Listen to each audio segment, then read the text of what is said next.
Good morning, everyone, and welcome to MorePay's webinar this morning on expert tips on RTI submissions. I'm Hannah Booth, Content and Communications Manager here at MorePay. And before we dive into this morning's session, we do have a couple of housekeeping things to run through.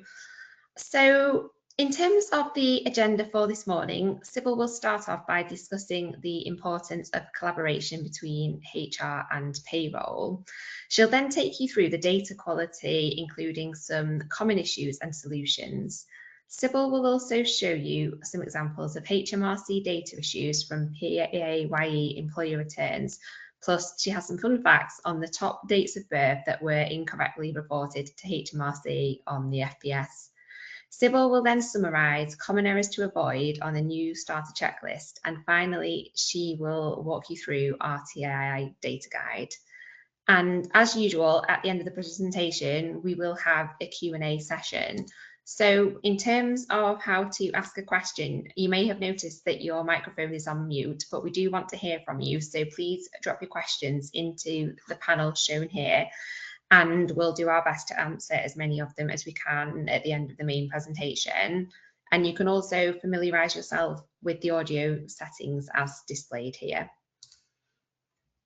Now, before I hand over to Sybil, I'm conscious that we may have some people on the webinar this morning that aren't familiar with MorePay, so I'll give a brief introduction. We provide payroll and HR software as well as outsourcing services to UK businesses.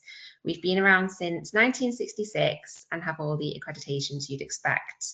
And our promise is to make payroll and HR easy. And here's how we do it. We have payroll and HR software that's easy to use, quality outsourcing options, and all of this means worry-free compliance for our businesses that we work with. And we're also award-winning. On this slide, you can see some of the industry awards and shortlists that we've picked up over the last couple of years. And if you'd like to find out more about MorePay and our software and services, then drop a message in the Q&A panel and I'll arrange for one of my colleagues to contact you. So that's enough about MorePay. On to today's expert. Now, if you've attended some of our payroll webinars in the past, then I'm sure you will be familiar with Sybil. Sybil is our group product legislation manager at Zelis Group, which includes MorePay, Zelis and Benefex. She's a self-described payroll geek with an obsession for payroll and HR laws, which she uses to advise and educate on everything legislation, both within the team and also externally. She's also an advocate for neurodiversity in the payroll industry. So I will now hand over to Sybil to get started on today's session. Good morning, Sybil. Hi, Hannah. Thank you very much for the introduction, and just an apology to everybody. My camera is making me look like a ghost this morning, but I am solid, I'm here. So thank you for everybody else for joining today. As Hannah said, we've got a Q&A session subject to time. I just want to add that I can't answer organisation specific questions because this is guidance, but I will do my best if we have some questions. If we run out of time, we will get the Q&As written out and sent out to you shortly afterwards. So first of all, we're going to look at collaboration and why this matters. If we go on to the next slide, thank you. We are talking today about RTI, real-time information. So you may be thinking, well, why are we starting with collaboration? Well, it's because much of the RTI data I'm speaking about today won't be entered by the payroll team.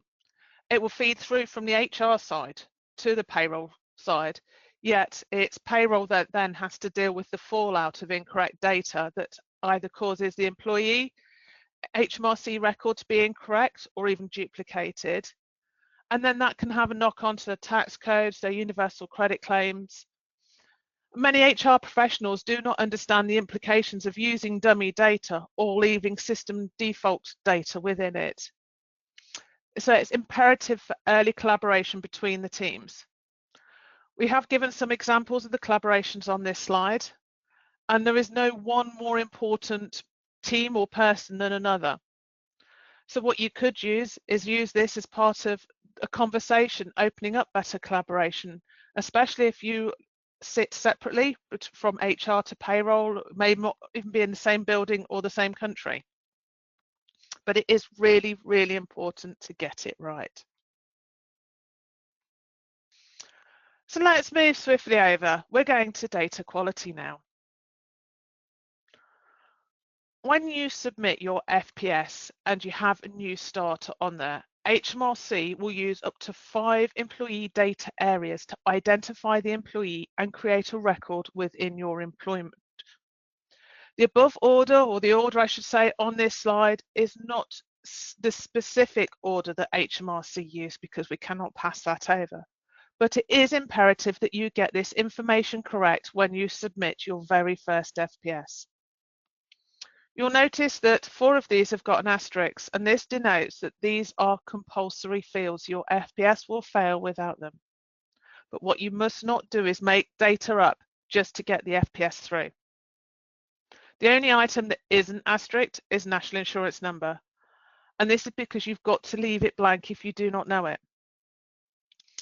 At this point, I'm going to it's worth flagging that the NINO verification request, the MVR service, which was a tool for employers to check a new employee's national insurance number, was actually formally withdrawn by HMRC on the 3rd of February 2025.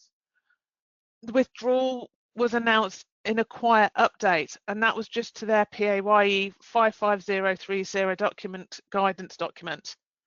And we have no clear timeline for this service to return. One of the reasons behind it in official terms cited was a review to be the catalyst, and this is ongoing, but other sources are suggesting potential factors such as curbing fraudulent misuse, such as rogue actors submitting bogus requests, or you could have ghost employees on your payroll, or it could have been cost-saving measures within HMRC. They've never actually said. So if the employees say they do not know their national insurance number, they can get it from their government gateway account, the HMRC app, or from old P45s or 60s. But if they've only recently arrived in the UK, then they have to apply to HMRC for the NINO, so it may be a little while before you get that. So if you do not have the required information on this slide, then you must not pay them at this point. You must not submit an FPS. Once you submit this information, you cannot change it on their record. So if you used a dummy date of birth, the employee would need to then call HMRC to get this changed. You can't even do it for them because it's their personal records. So if you've followed the correct employment process and done your right to work checks, you will have been able to check that the date of birth is correct because it will be on these documents. But this shows the importance of collaboration between HR and payroll. Over many years, I've seen HR adding dummy data just to get an employee record created, not realizing the serious impact this would have. In a second, we're going to go on to the next slide, which shows some very interesting data from HMRC directly that shows that this is still happening. But more people are asking about gender and if they can put the employee's identified gender, as their software only usually holds one gender form.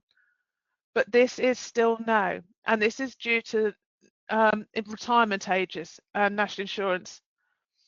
If the employee is still officially one gender but identifies as the other, you've got to use the identified, and you use the identified gender, HMRC will allocate retirement data incorrectly. So you would need to look at then having, where are you going to hold identified data separately from this feed?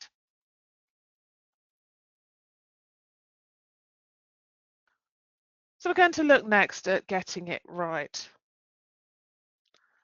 HMRC gives some very simple rules to follow. So why is this important?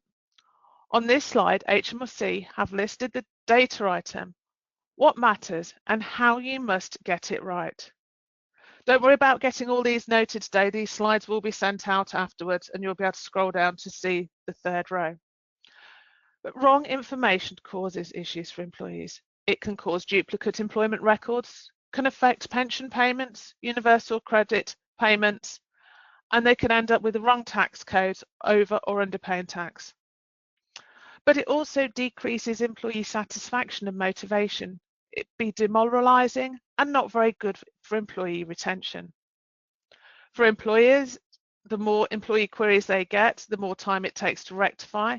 And this can mean, as we know, hours on the phone just trying to get through to HMRC. And this puts more pressure on the payroll teams. For HMRC, it will increase their volume calls, meaning that other people can't get through, increase volume of correction work for them, and can take quite a long time for them to unpick these problems. And I'm seeing problems from early on last tax year that are still trying to be unpicked now. So whilst we're here, let's talk about temporary NINOs. Years ago, it was common practice to create a temporary number if your employee didn't get one. But this must not be done for FPS purposes. I cannot emphasize that enough. It's still widely used by pension providers if you submit a new starter to them without a national insurance number. But if it is their policy to do a temporary number, you must not put that temporary number in your payroll system. You'll need to hold this outside of the software. For me, I used to use a report template, and each month for the submissions, I would then go and have a look, has the employee got a temporary number? Do we have their permanent one now? And I kept a list on a spreadsheet of all the temporary numbers given by the provider. HMRC do create temporary NINOs behind the scenes to put onto employee records, and last year they had to create 616,000 records where they could not match the individual to a NINO, and received 175,000 submissions that had linked to a temporary number. Now, there is such a thing as a genuine temporary number from HMRC side. This is for under 16-year-olds who don't have a NINO allocated to them. And yes, under 16-year-old payments are such a thing. Now, also, they may do it for individuals arriving for the UK for the first time while they're creating their genuine number.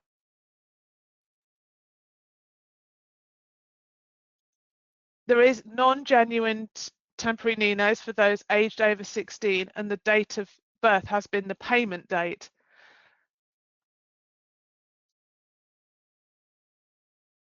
HMRC have had to set up 503,000 records with temporary NINOs because of failing to match their matching system. Now, those records would never have been created if they were left blank.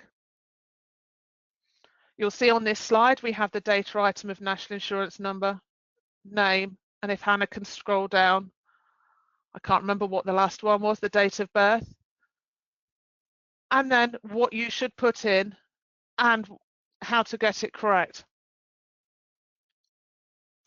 So there is actually a thing with some pensions where a 1-year-old could be a beneficiary and receive a pension.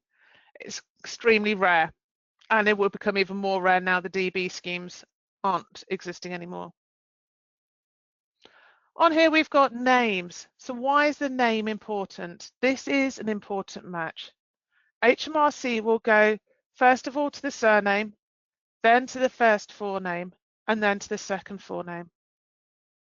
They have rules for such as double-barreled names, that double-barreled name must be in the same box.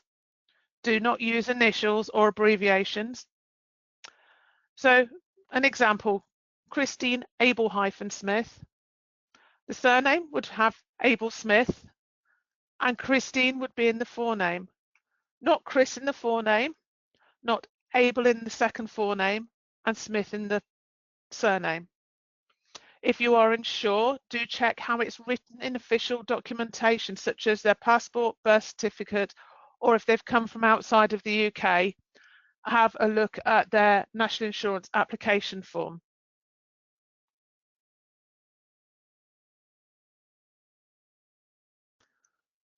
So we're going to next look at some data item issues. Again, we're looking at these three sections: national insurance number, name, and date of birth. HMRC have kindly given me permission to use this information. And it shows that despite saying the obvious, many employers are still submitting incorrect data. As I said before, the NINO is not compulsory, so if you do not know it, leave it blank, because 20,472 people apparently have said that their national insurance number is AB123456. I very much doubt that a single person has put that onto their new starter checklist. And we've got just over 3,500 that have got AA11111.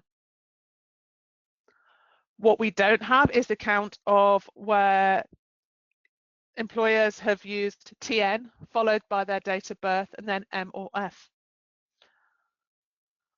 Names.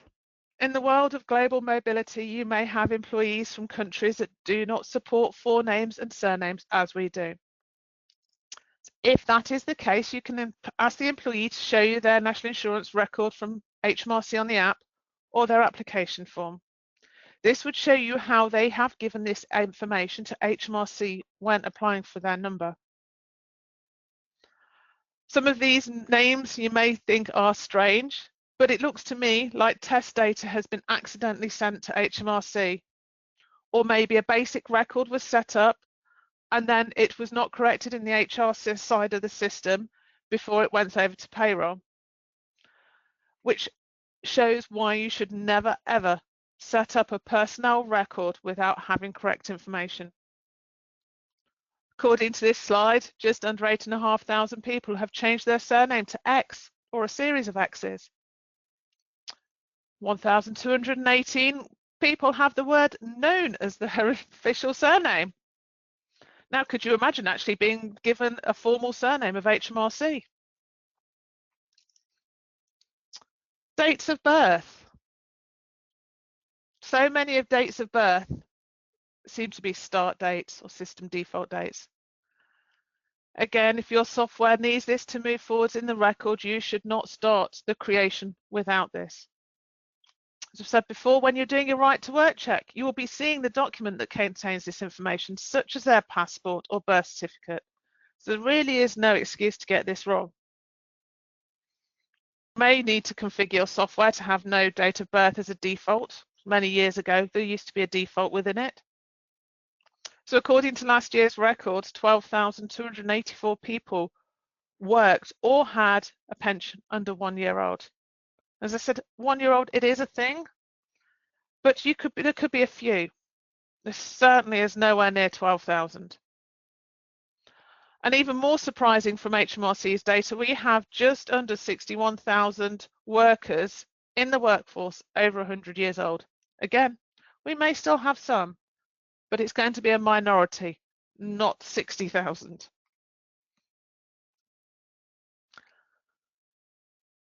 I was to say, hats off to anybody that actually works if they're over 100. But let's go over to the next slide and look at some, what I'm calling fun facts on date of birth. These are the top 10 dates of birth that were incorrectly reported to HMRC on the FPS last year. And as I've said, if you do this, it's up to the employee to call HMRC to correct this, which takes them time to get through, massively increases HMRC volumes to correct something that is so simple to get right. And just as importantly, on employee retention, the employee will go, how have you got that wrong? Why should I have to correct this? And you could end up with an HMRC person that says that the employer needs to correct it. But on these top 10, the interesting thing I found was everything's the 1st of January. So to me, this suggests a default setting somewhere that shouldn't be there.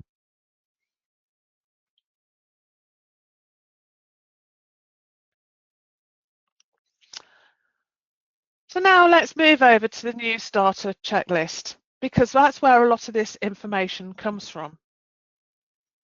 But also on there, we have the information that the employee is giving to you as the employer on their tax status. So you might ask, why is this so important? HMRC will just send us a P6 coding in the next payroll. Well, if you do get it wrong, not only do you impact, obviously, the employee's tax code, but you could actually trigger HMRC to create a duplicate record and potentially even get your employee that should be on 1257L onto a K code. I'm seeing that a lot and have seen that a lot over the years. So on the document, on this new starter checklist, the employee has 3 boxes that they can tick. A, so they have not worked since the 6th of April in that tax year, giving them the 125L. B, they have had a previous job in the current tax year, which puts them onto the month 1. And C, has another employment or pension at the same time they're going to be working for you, giving them a BR tax code. Now, what there isn't on here and what there isn't on software and what there isn't on HMRC side is a box D, which is the unofficial no box ticked that would then give them a 0T tax code. Now, T on the tax code means HMRC need to or are looking into that employee's tax affairs, and it's a temporary, so it's 0 temporary.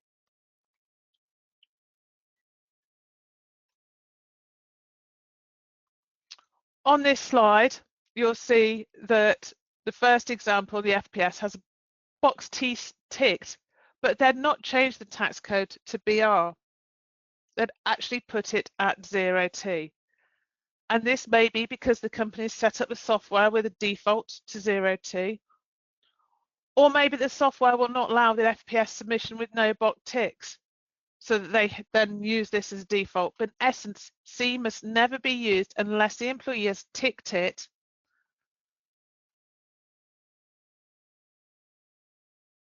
and otherwise, as I say, it will trigger duplicate records. So if the employee has ticked box C, you must put in BR.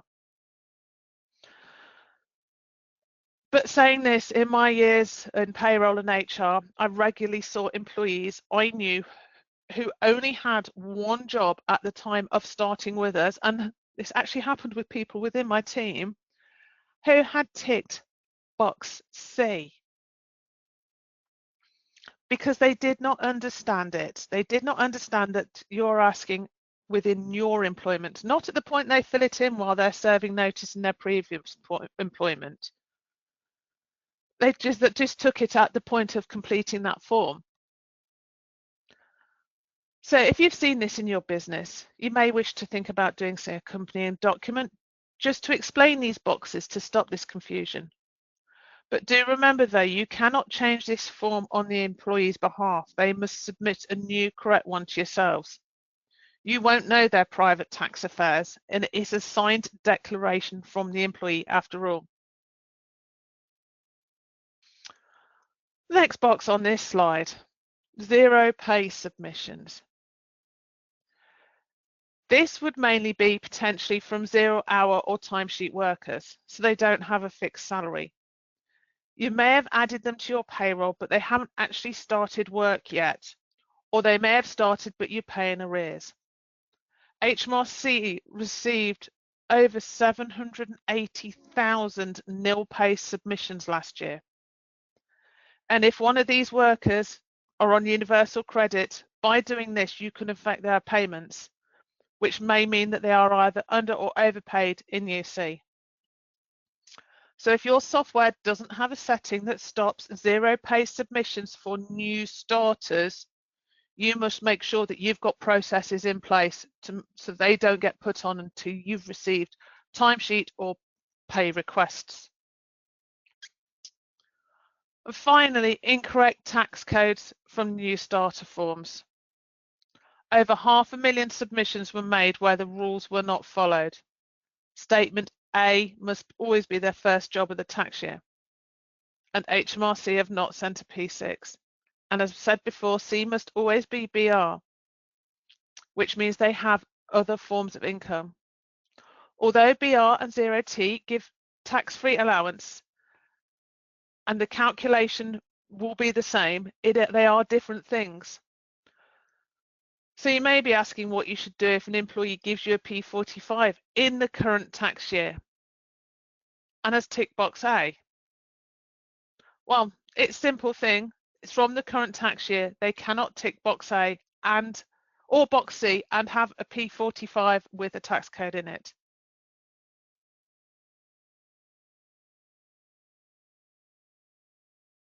if you've received that signed document checklist as well as that P45, you do need to ask your employee to fill it in and explain to them which box they need to tick and why they need to correct it, because it's a signed declaration. So if they've got a P45, the tax code on it's a standard tax code, it's not BR, you'd say to them, well, you would need to tick box B because you've worked this year.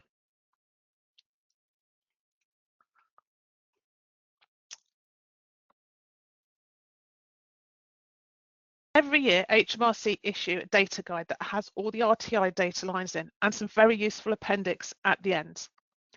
What we're going to do now is go over and have a look at some of these. You can find these data guides online, gov.uk.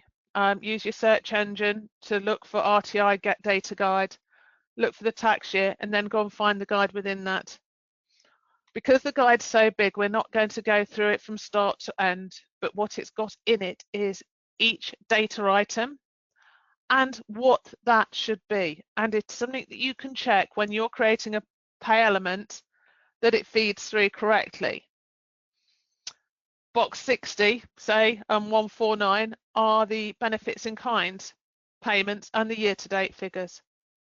If you don't payroll your benefits in kind, these have got to be blank. So if you've got something feeding into that, that's going to affect somebody's universal credit potentially and have other tax code implications. So it's quite easy for you to start yourselves looking and understanding the actual feed behind the scenes and what they actually mean. So I've spoken in depth of pseudo-NINOs, but I haven't mentioned human error in transposing a digit.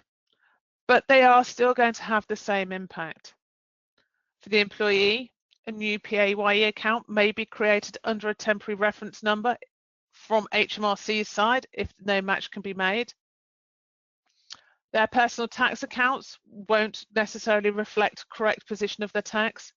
We're going to have incorrect year-end figures and incorrect calculations, and it does affect their benefits if they are on them. The employer, a lot more work and admin burden, and the same for HMRC, and from a software development side, increased customer support. So this is from the RTI Data Appendix Guide 1.1, and this is on National Insurance Number, which sits in data item number 5. An employee enters the information onto their payroll software, and they've used, on this particular example from HMRC, RN 00031A. But maybe it should have been 13A. They submit the FPS showing details of payment made along with all the other details required. So the matching rules are applied to the data. However, the national insurance number is not a match to any existing account found on their system. So they set up a new account under a temporary reference number. The FPS submission received is now held under that temporary number.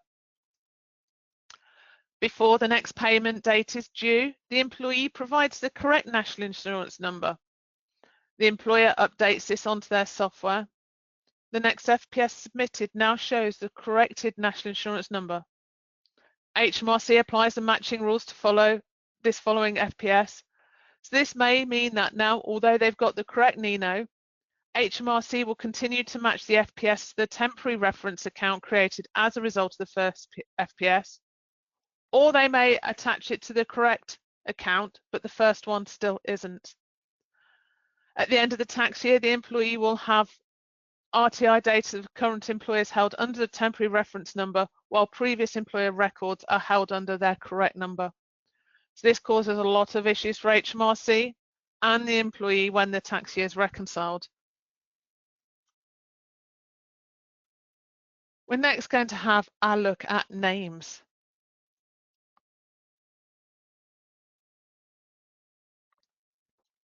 So this is from Appendix 1.2, and we're looking at data items 6 to 9.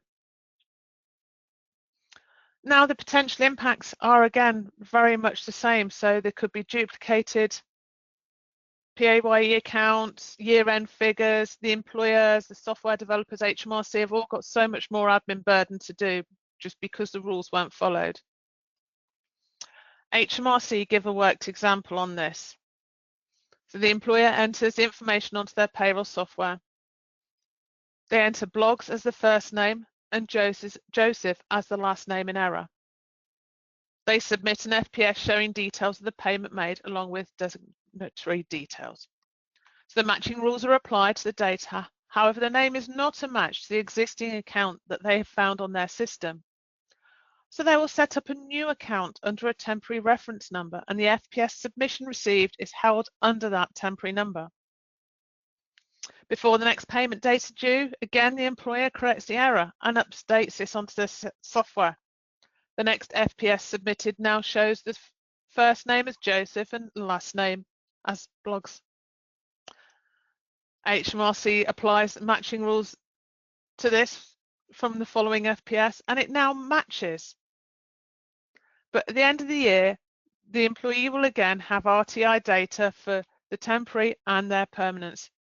And this again will cause a lot of trouble for them to reconcile. And I do know that HMRC are still currently reconciling last year's errors that have been found, and these can be their errors, employee errors and employer errors, but they are still looking at last year's ones that are known about.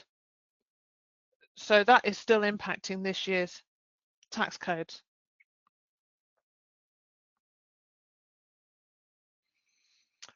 Next, we'll look at date of births, because again, this is something we've been looking at quite a bit. This date of birth goes in data item number 10. And again, this has the same impacts as national insurance number and name. But there is also additional issues, such as incorrect national insurance contributions being made, incorrect rates of personal allowances or reliefs being provided as well. It also, for the employer, can increase contact from the Department of Work and Pensions regarding pension eligibility, and can also trigger a conversation from the pensions regulator as well. So this is adding more layers in just by not having the correct date of birth. So a worked example from HMRC. The employer enters information onto their software. The date of birth has not been passed along from HR, so they use a dummy date of birth, 1st of the 1st, 1990. Remember, that was the top one seen on one of the earlier slides. They submit the FPS showing details of the payment made along with designatory details. So we've got matching rules there all applied. It doesn't match. So they create a new record under a temporary reference. But again, before the next payment date is due, the employee provides their correct date of birth, and the employer updates this onto the software. The next FPS submitted now shows correct date of birth, and employee HMRC applies the matching rules to follow this. At the end of the tax year, the employee obviously has got all the RTI data for the current employer held under the temporary number and previous employer records, and obviously they don't reconcile. But you may also have that date of birth where it crosses over on national insurance, whether it be for category M. If you put the incorrect date of birth in and they're actually younger than that, the employer may have actually been due national insurance relief.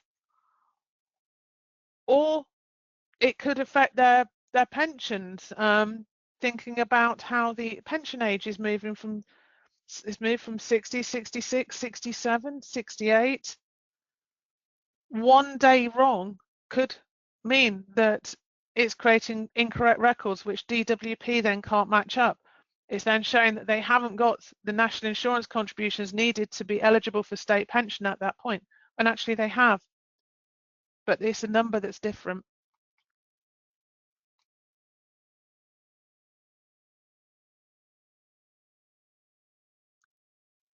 So the final few slides, we're actually going to be looking at something I haven't talked about yet today, and that's the payroll ID number.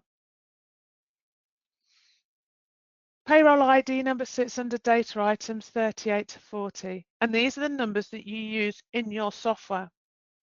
HMRC are very clear on this document that you must never reuse the same employee number for a rejoiner on the FPS. It doesn't mean that you cannot have the same number at the front end of your system if your software provider allows it. Most don't. But you must not use the same number on the FPS.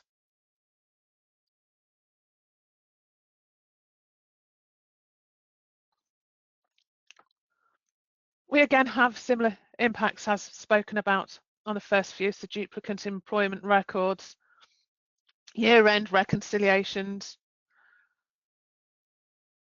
but it's also potential estimated pay issues, PAYE liability for employers may need reviews, influx of potentially incorrect tax codes. So there is still quite a lot of issues. HMRC have a few examples in this data guide. And in essence, if HMRC have enough correct information to make a direct match, then they will be able to update the record. But for any reason, if they cannot make a direct match, they will create a duplicate record again, which, as we've talked about, causes so much extra work. And it could also mean that benefits such as universal credits could be lost. So issues of this can also happen when you're moving to a new software and you do not flag the payroll ID change indicator and provide the old and new ID numbers. If you are moving one payroll software to another, you must have all this on your FPS. That flag must be ticked. You must get the exact old reference.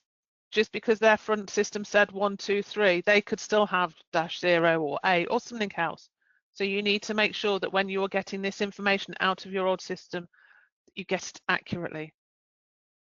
You may also have a lot of legacy numbers and you want to start bringing them into line. So if you've TP'd people over and you've kept the old numbers just to make it easier for them, you may decide that you actually want to bring everybody into line.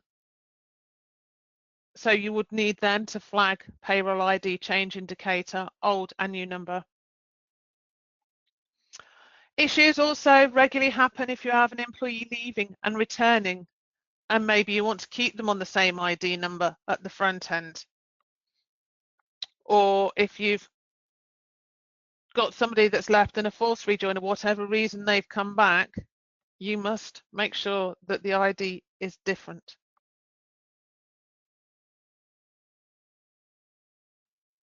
So finally, we're going to look at some examples on this from HMRC.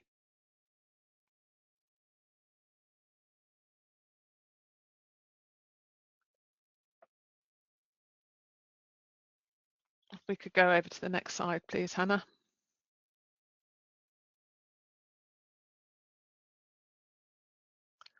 So these are some example FPS submissions. Example 1, the employer has correctly indicated that the start details on month 3 of the FPS, along with the resetting the year-to-date figures, only to include earnings from this new period of employment. They have incorrectly reused the same payroll ID number. This may lead to scenarios where two different sets of payments for separate periods of employment can be merged together. The result of this action is that instead of having 2 or more P14 records, it's only one based on the last FPS held. Therefore, the payroll data for the earlier periods of employment are not being taken into account from this tax year.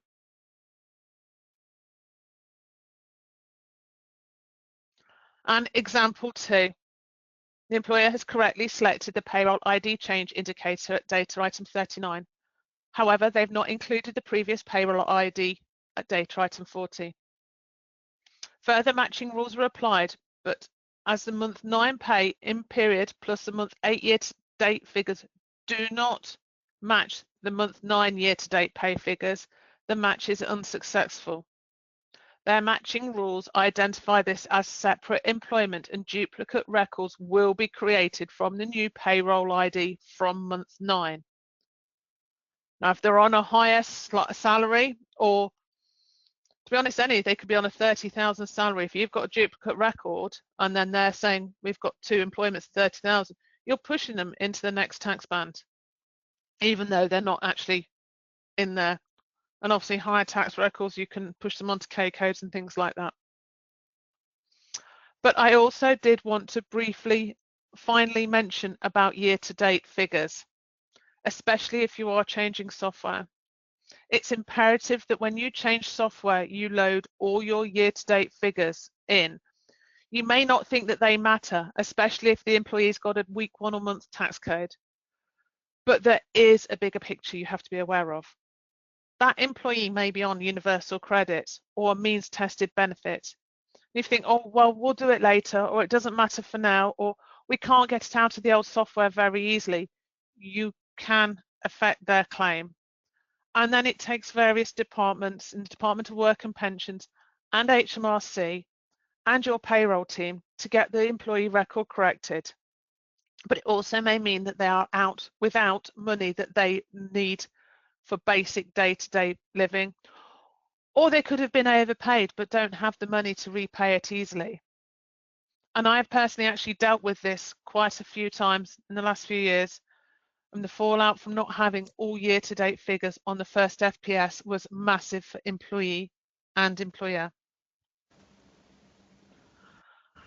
So that's it from me today on this webinar. Thank you very much for taking your time out of your day to join me. I really do appreciate it, and I do hope that you've learned something or been able to pick up some extra hints and tips. Thank you, Sybil. That was a really interesting session. Lots of useful detail, I'm sure. We'll now move into the Q&A session. So if you do have any questions, continue to drop them into the Q&A panel and we will begin to work through them. So the first question we had was, in relation to the slide on HMRC data issues, why can't you enter 3 forenames if an employee has 3? What problems would this cause? Forename, there is HMRC to see that they only ever have 1 forename. They may have numerous middle names. It will depend on obviously how they've done it, on how it's on the birth certificate, and or also countries, because we know that some countries don't even have surnames. So you need to use the employee's correct names, but the forename will always be 1. It's to do with their matching rules. So the problems it will cause is if you've got other data that isn't correct, or HMRC's system is automated on their matching. I cannot say exactly what's where. We are held to not giving all their secrets away. But it may, if things don't match exactly, it may trigger. So it is just about getting it correct. You don't have to include all their middle names. Just have a look. You can also ask them to have a look at, go onto their app. I've got the HMRC app. You can easily go into it. You can click on your national insurance card and have a look how HMRC see it. Thank you. So moving on to the next question.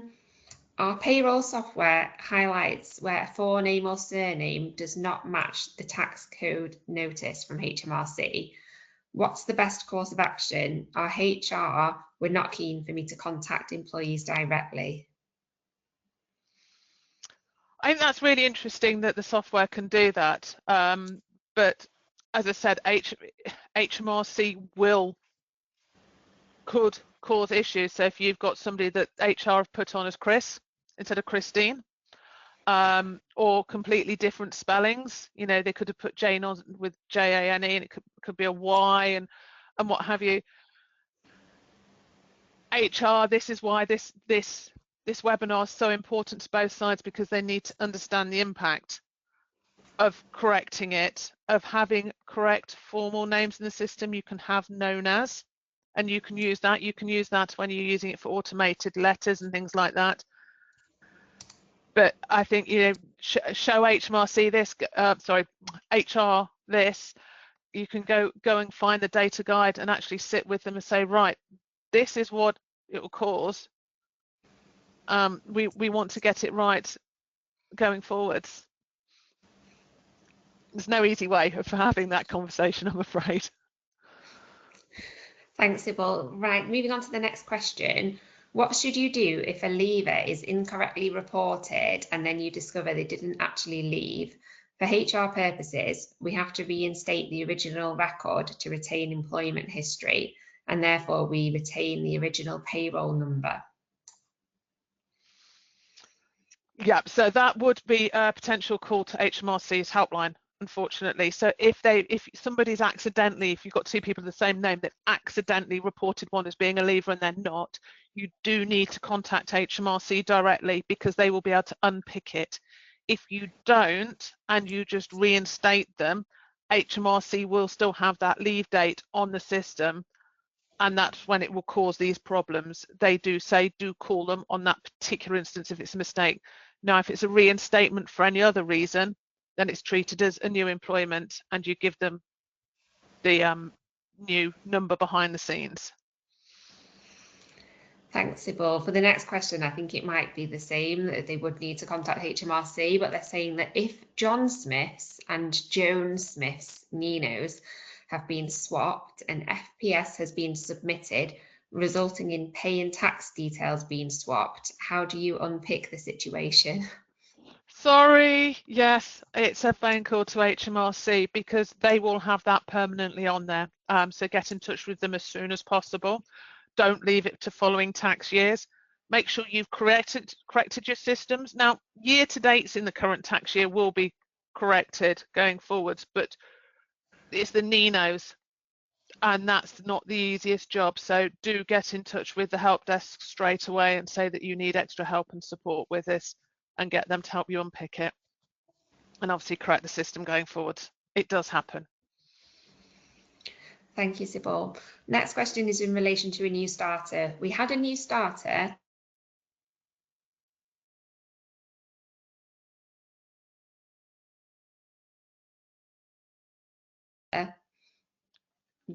Oh, you've frozen, sorry then. You've had a new starter. Yeah, so they've had a new starter and start date was incorrect. What problems does this cause? If they've been made a leaver and then a starter, will they need a new ID?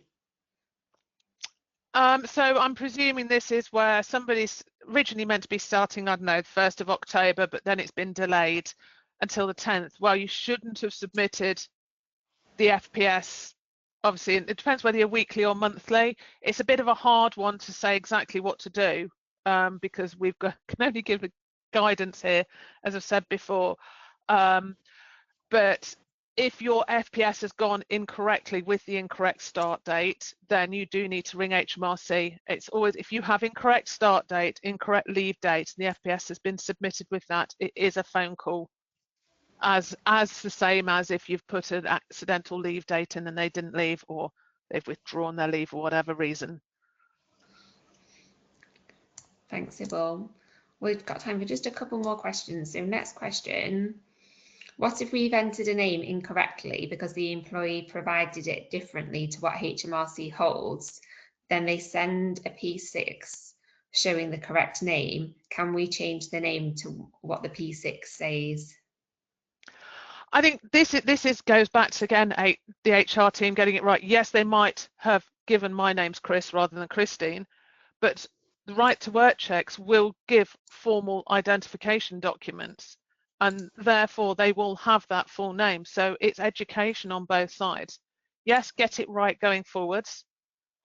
Now, you could also check with the employee, because there may be a reason they've given a different name.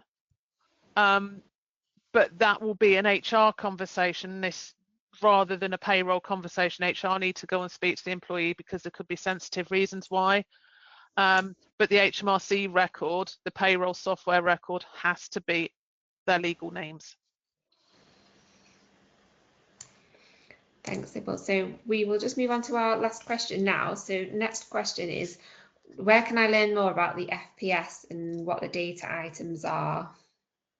Right, yeah, so as I mentioned briefly, what we'll have to do, Hannah, is when we send the Q&A out, we'll actually send a link to this last year's.